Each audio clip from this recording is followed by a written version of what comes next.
Hello everyone, అందరూ ఎలా ఉన్నారు? ఈ వీడియో ఏంటంటే 2025 అయిపోతుంది కదా, 2026 వచ్చేస్తూ ఉంది. సో లైఫ్లో కొన్ని చేంజెస్ అయితే కంపల్సరీ చేసుకోవాలనుకున్నాను. సో దాని గురించి అయితే ఈ వీడియోలో మొత్తం మాట్లాడుకుందాం. మా పిల్లోడు అయితే బర్త్డేని ముందుగా సెలబ్రేట్ చేసుకుంటున్నాడు అని చెప్పాను కదా, స్కూల్లో చాక్లెట్స్ ఇవ్వాలి అనేసి. ఈ వీడియో మొత్తం చూసుకుంటూ నేనేం చేంజ్ అవ్వాలి అనుకుంటున్నాను అనేది అయితే చెప్తాను. ఫస్ట్ అయితే నా మైండ్ సెట్ అనమాట. ఫస్ట్ కామ్గా ఉండాలి, ఎప్పుడు ఏదో గందరగోళంలో ఉండకూడదని అయితే డిసైడ్ అవుతున్నాను. ఏదైనా పని చేసేటప్పుడు మైండ్ఫుల్గా ఉండాలి, ఏదేదో ఆలోచించుకుంటూ లేదా పాస్ట్లో ఏదో జరిగిన విషయాల గురించి ఆలోచించకుండా ప్రజెంట్లో ఉండాలనుకుంటున్నాను అనమాట. చేసే పని పైన ఫుల్ ఫోకస్ పెట్టాలి అనేసి అయితే మెయిన్గా డిసిజన్ తీసుకుంటున్నాను. నేను చేసే పనిలో ప్రోగ్రెస్ చూసుకుంటూ మంచిగా చేసుకోవాలి అనేది తప్పితే ఎప్పుడు పర్ఫెక్షన్ ఉండాలి, ఎప్పుడు ఈ పర్ఫెక్షన్లోనే చేసుకోవాలి అనే మైండ్ సెట్ని కూడా తీసేయాలి అనుకుంటున్నాను. అండ్ సెల్ఫ్ రెస్పెక్ట్ని ఎక్కడ పోగొట్టుకొని జనరల్గా అందరూ మన పనిని వ్యాలిడేట్ చేస్తూ ఉంటారు కదా, ఇది రాంగ్, ఇది కరెక్ట్, అది ఇది అనేసి.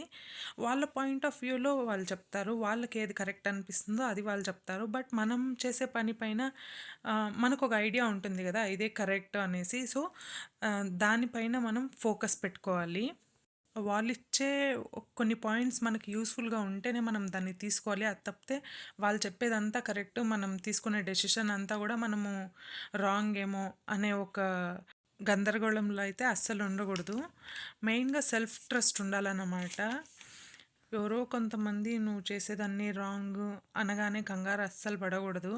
ఆలోచించాలి, నిజంగానే మనం చేస్తుండేది కరెక్టా, వాళ్ళు చెప్పేదే కరెక్టా అనేసి.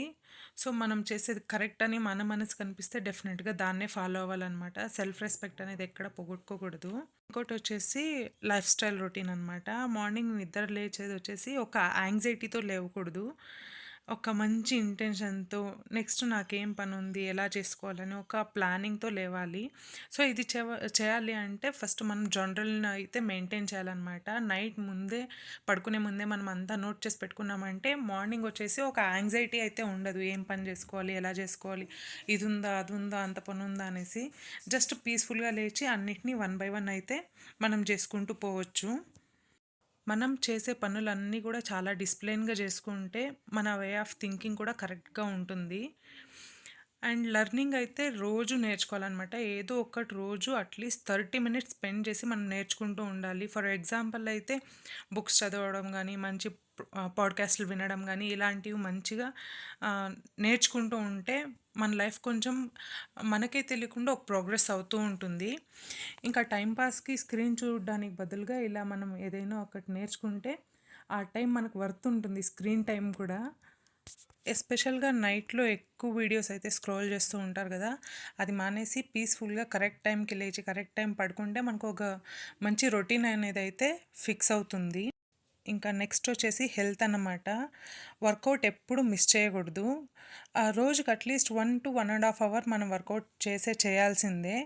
ఏదైనా హెల్త్ ఇష్యూ వస్తే మనము స్టార్ట్ చేసే కంటే ముందు ఫస్ట్ మనకు అన్నీ ఫిట్గా ఉన్నప్పుడే ఒక వర్కౌట్ అనేది మనం ఒక సర్టెన్ టైంలో ఫిక్స్ చేసుకున్నామంటే, యోగా లేదా మంచిగా వాకింగ్, జాగింగ్ మనకి ఏది కుదిరితే అది ఇనిషియల్గా స్టార్ట్ చేసుకుంటూ వెళ్ళామంటే హెల్త్ ఇష్యూస్ రాకుండా హెల్త్ అయితే మన కంట్రోల్లో ఉంటుంది. ఇంకా ఫుడ్ తినేటప్పుడు కూడా అంతే, మైండ్ఫుల్గా తినాలన్నమాట. ఏదేదో ఆలోచించుకొని లేదంటే స్క్రీన్ స్క్రాల్ చేసుకుంటూ తినే బదులు మైండ్ఫుల్గా మనం ఏం తింటున్నామని దాని టేస్ట్ని అబ్జర్వ్ చేసుకుంటూ ఆ న్యూట్రియన్స్ అంతా కూడా మన బాడీకి అబ్జర్వ్ అవుతుంది కదా, తినేటప్పుడు కూడా చాలా మైండ్ఫుల్గా తినాలనేది అయితే డిసైడ్ అవుతున్నాను అనమాట. ఓవరాల్గా మన హెల్త్ మన చేతుల్లో పెట్టుకోవాలి.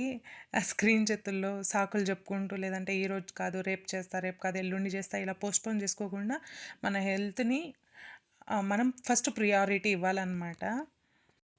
ఇంకా ఇంకో పాయింట్ వచ్చేసి ఫ్యామిలీకి టైము. ఇదైతే ఫ్యామిలీలో అందరూ పాటించాల్సిందే. చాలామంది ఇంటికి వస్తారు కదా జాబ్ చేసేసి, 9 అవర్స్ టు 10 అవర్స్ అలా జాబ్ చేసేసి వస్తారు కదా, వచ్చి రాగానే సోఫాలో కూర్చునేసి ఇంకా మొబైల్ స్క్రాల్ చేసుకుంటూ కూర్చునే బదులు మీ టైంని మీ కిడ్స్కి అనేసి కొంచెం స్పెండ్ చేయాలి.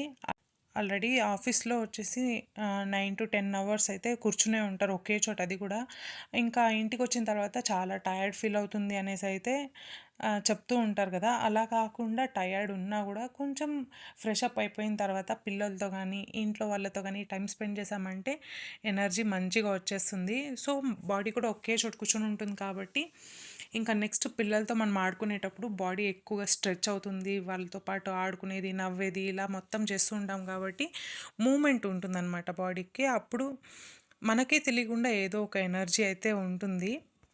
ఆ ఆఫీస్‌లో ఉండే స్ట్రెస్ అంతా గూడా పోయి మంచిగా హ్యాపీగా ఉండొచ్చనమాట.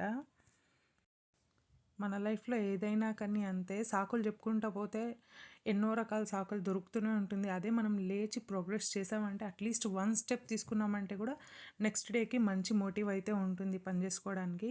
సో, ఇదన్నమాట చిన్న చిన్న చేంజెస్ నేనైతే లైఫ్‌లో ఇంప్లిమెంట్ చేసుకోవాలనుకుంటూ ఉండేది. సో, మీరేమేమి అనుకుంటున్నారో పాయింట్స్ మీరు కూడా కామెంట్‌లో మెన్షన్ చేస్తే డెఫినెట్‌గా నాకు కూడా హెల్ప్ అవుతుంది. ఇంకొకరు కూడా తెలుసుకునే అవకాశాలు ఉంటాయి గదా! ఇంకా ఈ వీడియోనైతే ఇక్కడితో ఎండ్ చేస్తున్నా. మీకెలా అనిపించిందో కామెంట్‌లో మెన్షన్ చేయండి. వీడియో నచ్చితే తప్పకుండా లైక్ చేయండి. అండ్ యూజ్‌ఫుల్ అనిపిస్తే మీ ఫ్రెండ్స్‌కి కూడా షేర్ చేయండి. Thank you so much for watching. Bye bye.